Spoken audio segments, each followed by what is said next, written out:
देवर की शादी। निधि की शादी सुमित के साथ हुई थी। सुमित का एक छोटा भाई भी था और उसका नाम था अमित। और दूसरी तरफ निधि की एक छोटी बहन थी, उसका नाम था अंजलि। निधि के देवर अमित की अच्छी खासी नौकरी थी और निधि का ससुराल भी काफी पैसे वाला था। इसलिए निधि चाहती थी कि उसकी छोटी बहन अंजलि की शादी उसके देवर अमित के साथ हो जाए। लेकिन निधि के सास ससुर और उसका परिवार दोनों भाई बहनों के साथ अपने दोनों बेटों की शादी करने में बिल्कुल विश्वास नहीं रखते थे। अब तो अमित के लिए भी लड़की देखना शुरू करना ही पड़ेगा। उसकी उम्र भी हो गई है और नौकरी भी अच्छी खासी लग गई है। अरे मम्मी जी, लड़की देखने की क्या जरूरत है? मेरी छोटी बहन अंजलि है ना, अमित के लिए एकदम परफेक्ट मैच है वो। निधि, तुमसे कितनी बार कहा है, मम्मी तुम्हारी छोटी बहन अंजलि को इस घर की बहू नहीं बनाना चाहती। अरे पर आखिर क्यों? मेरी बहन में ऐसी भी क्या कमी है? सुंदर है, सारा काम करना जानती है, फिर आपको क्या परेशानी है? बात परेशानी की नहीं है बेटा, लेकिन मैंने शुरू से ही सोच रखा था एक ही घर की दो लड़कियां अपने बेटों के लिए नहीं लेकर आऊंगी।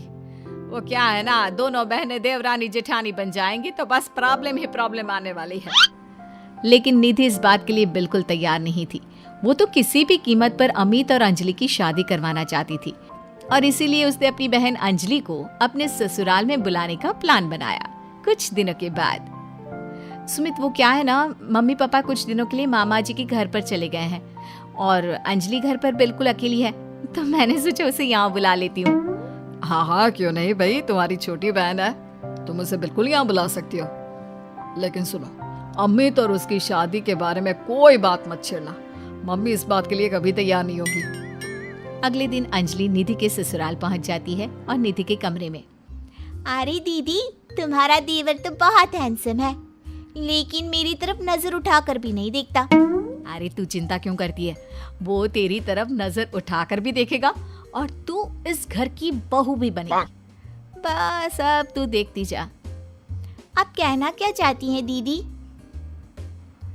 यही कि तू किसी न किसी तरह से बहाना करके कुछ दिन इस घर में रुक जा, बस फिर देख मैं क्या करती हूँ। अगर आपने मेरी शादी अमित के साथ करवा दी ना दीदी, तो जिंदगी भर आपकी सेवा करूंगी।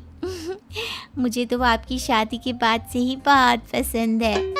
अरे मेरी प्यारी बहना, तेरे दिल की खबर तो मुझे कब से लग गई थी। सब जानती हूँ मैं। बस अब चिंता मत करियो और जैसा मैं कहती हूँ वैसा करती जाओ। अगले दिन देख अंजलि, थोड़ी देर बाद मेरी सास बाथरूम से नहाकर निकलेगी, तो बाथरूम के दरवाजे पर थोड़ा सा पानी गिरा दे। ये क्या कह रही हो दीदी? आपकी सास गिर गई तो उसे चोट लग जाएगी और आपके लिए मुसीबत हो जाएगी। अरे पागल, जैसे ही वो गिरने लगे तो झट से जाकर उसे संभाल लेना। देख, मेरी सास के दिल में अब तुझे जगह बनानी है। इस घर की बहू बनना है या नहीं? हाँ दीदी, वो बात तो सही है। ठीक है, मैं चुपचाप जाकर बाथरूम के दरवाजे पर पानी गिरा कर आती हूँ। कुछ देर बाद सास जैसे ही गिरने लगती है, अंजलि वहां पर पहुंच जाती है। हे भगवान, अभी मैं गिर जाती तो मेरे हाथ पैर टूट जाते। अरे भगवान भला करे, तुमने मेरी जान बचा ली। मैंने कहा था ना मम्मी जी, मेरी बहन बहुत अच्छी है, सबकी मदद करती है। हाँ, बात तो तुम्हारी सही है अंजलि बेटा, भगवान तुम्हारा भला करे। आज तुम्हारी वजह से मैं तो मरते मरते बच गई। थैंक यू अंजलि, तुमने मम्मी को गिराने से बचा लिया। अरे वाह दीदी, आज तो तुम्हारी ट्रिक काम कर गई। बस अब जैसा मैं कहती हूँ वैसा ही करती जाओ। देखना कुछ ही दिनों में मम्मी जी खुद आगे चलकर अपने बेटे के लिए तुम्हारा रिश्ता मुझसे मांगेंगी। कुछ दिनों के बाद देख अंजलि, अब हमें अपना अगला प्लान कामयाब करना है। क्या प्लान है दीदी? आप तो बस बता दो, जैसा आप कहेंगी मैं वैसा ही करूंगी। देख, मेरी सास को ना अजवाइन से एलर्जी है। मैं आज सब्जी में जानबूझकर अजवाइन डाल दूंगी। लेकिन दीदी, उससे तो आपकी सास की तबीयत खराब हो जाएगी। अरे मेरी बात तो सुन, अजवाइन खाने के बाद अगर मेरी सास को थोड़ा सा 1 चम्मच शहद दे दिया जाए तो उनकी तबीयत ठीक हो जाती है। और ये नुस्खा मुझे पता है। ये बात मेरी सास को भी नहीं पता। जैसे ही वो अजवाइन वाली सब्जी खाएं, जल्दी से जाकर शहद ले आना। ये क्या बहू, तुमने सब्जी में अजवाइन क्यों डाल दिया? तुम जानती हो ना, मुझे इससे एलर्जी होती है। माफ कर दीजिए मम्मी जी, मुझे तो पता ही नहीं था। निधि जल्दी से जाकर मम्मी के लिए पानी लेकर आओ।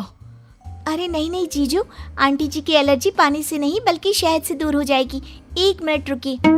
अंजलि दौड़ कर जाती है और शहद लेकर आती है। लेकिन तुम्हें इसके बारे में कैसे पता? बस ऐसे ही। आंटी जी ये लीजिए, जल्दी से 1 चम्मच शहद खा लीजिए। अब देखिए थोड़ी देर में आप ठीक हो जाएंगी। तुमने तो एक बार फिर से मम्मी जी की जान बचा ली अंजलि, वरना मैंने तो आज बहुत बड़ी गलती कर दी थी। थैंक यू अंजलि बेटा, तुम तो वाकई में बहुत अच्छी लड़की हो, सबकी मदद भी करती हो और तुम्हें तो कितनी अच्छी नॉलेज है कि एलर्जी होने पर क्या खाना चाहिए। वाकई में तुम बहुत इंटेलिजेंट लड़की हो Anjali, thank you so much. कुछ दिनों के बाद भाभी मुझे ऑफिस के लिए देर हो रही है, मेरी एक फाइल है, जरा आप उठाकर रख देना। मैं शाम को आकर आपसे वापस मांग लूंगा, और जरा ध्यान से रखना, बहुत इंपॉर्टेंट फाइल है। ठीक है अमित, मैं आपकी फाइल अच्छे से संभाल कर रखूंगी। अमित के जाने के बाद देखो अंजलि, ये अमित के ऑफिस की एक बहुत इंपॉर्टेंट फाइल है। मैं जानबूझकर इसे कहीं पर छिपा दूंगी और तुम्हें बता दूंगी कि ये फाइल कहाँ रखी है। बस जैसे ही वो मुझसे फाइल ढूंढने के लिए कहेगा, तुम फाइल झटपट ढूंढ कर ले आना और उसे दे देना। वाह दीदी, मुझे इस घर की बहू बनाने के लिए आप कितनी मेहनत कर रही हैं। शाम के वक्त भाभी मैंने आपको एक फाइल संभाल कर रखने को दी थी, प्लीज जरा वापस दे दीजिए ना, मुझे एक प्रेजेंटेशन बनाना है। निधि उस फाइल को ढूंढने का नाटक करती है। क्या करूं देवर जी, आपकी फाइल मिल नहीं रही मुझे। अरे भाभी ये आप क्या कह रही हैं? अगर वो फाइल नहीं मिली तो मेरा प्रमोशन नहीं होगा, बहुत इंपॉर्टेंट फाइल है। अमित ये रही तुम्हारी फाइल, दीदी ने ऐसी ही बैठक में छोड़ दी थी, और वो काम करने वाली आती है ना, वो इसे उठाकर डस्टबिन में डालने वाली थी, लेकिन सुबह मैंने तुम्हारी बात सुन ली थी तो संभाल कर रख दिया। अंजलि मैं कैसे तुम्हारा शुक्रिया अदा करूं, तुम जानती नहीं तुमने मेरे लिए आज क्या किया है। अगर ये फाइल खो जाती ना तो मेरा बहुत बड़ा नुकसान हो जाता। देवर जी, मैं तो आपसे पहले से कह रही थी, मेरी बहन अंजलि बहुत अच्छी है। वाकई में बहुत समझदार और इंटेलिजेंट लड़की हो तुम, हमारे फैमिली के लिए कितना कुछ कर रही हो। पहले मम्मी को बचा लिया और आज मेरी फाइल। अगले दिन मुझे लगता है कि अमित भी अंजलि को धीरे धीरे पसंद करने लगा है। तुमने फिर से वही कहानी कहना शुरू कर दिया। मैंने कहा ना, अंजलि की शादी अमित से हम नहीं करवाना चाहते। देखो बेटा, तुम्हारी बहन बहुत अच्छी है, लेकिन फिर भी मैं अमित के लिए किसी दूसरे घर की लड़की लाना चाहती हूँ। एक ही घर की 2 लड़कियां मुझे अपनी बहू बनाकर नहीं लानी। मम्मी जी, मेरी बहन ने आपके लिए इतना कुछ किया और फिर भी आप उसके साथ ऐसा कर रही हैं। तुम गलत समझ रही हो निधि, ये बात तो हम लोगों ने तुम्हें पहले ही कह दी थी। तुम्हारी कोशिशें बेकार है, ऐसा कुछ नहीं होने वाला निधि। देखा दीदी, तुम्हारे सब कुछ करने के बाद भी तुम्हारे ससुराल वाले मुझे इस घर की बहू बनाने के लिए तैयार नहीं है। लगता है अब एक आखिरी खेल खेलना पड़ेगा, और देखना उसके बाद सब ठीक हो जाएगा। मजबूरी में मेरी सास को अमित के साथ तुम्हारी शादी करवानी पड़ेगी। लेकिन दीदी अब आप क्या करने वाली हैं? कल रात को जब अमित ऑफिस से देर से लौटेगा तो उसके खाने में बेहोशी की दवा डाल दूंगी। तुम चुपचाप उसके कमरे में उसके बेड पर जाकर लेट जाना, कुछ करने की जरूरत नहीं है, बाकी का सारा काम मैं संभाल लूंगी। निधि और अंजलि मिलकर अमित को फंसाने का प्लान बनाते हैं। दोनों अमित के खाने में बेहोशी की दवाई डाल देते हैं। भाभी बड़े जोरों की भूख लगी है। दीदी तो सो गई है, आपके लिए खाना मैं लगा देती हूँ। हाँ हाँ बिल्कुल, वैसे रात काफी हो गई है, तुम सोई क्यों नहीं? मैं तुम्हारा इंतजार कर रही थी, सोचा तुम ऑफिस से लौट कर आओगी, खाना कौन देगा, बस इसीलिए। तुम कितनी अच्छी हो अंजलि, सबका कितना ख्याल रखती हो। थोड़ी देर के बाद खाना खाकर अमित गहरी नींद में सो जाता है और अपने प्लान के हिसाब से अंजलि उसके पास जाकर लेट जाती है। अगली सुबह, मम्मी जी ये देखिए, अमित मेरी बहन अंजलि से कितना प्यार करता है, और कल रात को तो उन दोनों के बीच क्या बताऊं, वो सब हो गया जो नहीं होना चाहिए था। मुझे लगता है अब हमें उन दोनों की शादी करवा देनी चाहिए। नहीं नहीं भाभी, आप ये क्या कह रही हैं? मैंने अंजलि के साथ कुछ नहीं किया, मुझे बस गहरी नींद आ गई थी। अमित झूठ मत बोलो, कल रात को तुमने मुझसे कहा था कि तुम मुझसे प्यार करती हो, और हमारे बीच जो कुछ भी हो रहा है वो सब नॉर्मल है। बस करो भाभी और अंजलि, आप दोनों को ज्यादा झूठ बोलने की जरूरत नहीं है। अब जानती भी है क्या हुआ है। क्या हुआ है? जो कुछ भी हुआ है वो सामने दिख तो रहा है। आप पूरी रात मेरी बहन के साथ थे। आपका प्लान तो मुझे उसी वक्त समझ में आ गया था जब गलती से मेरा खाना आपकी बहन अंजलि ने खा लिया और वो बेहोश हो गई।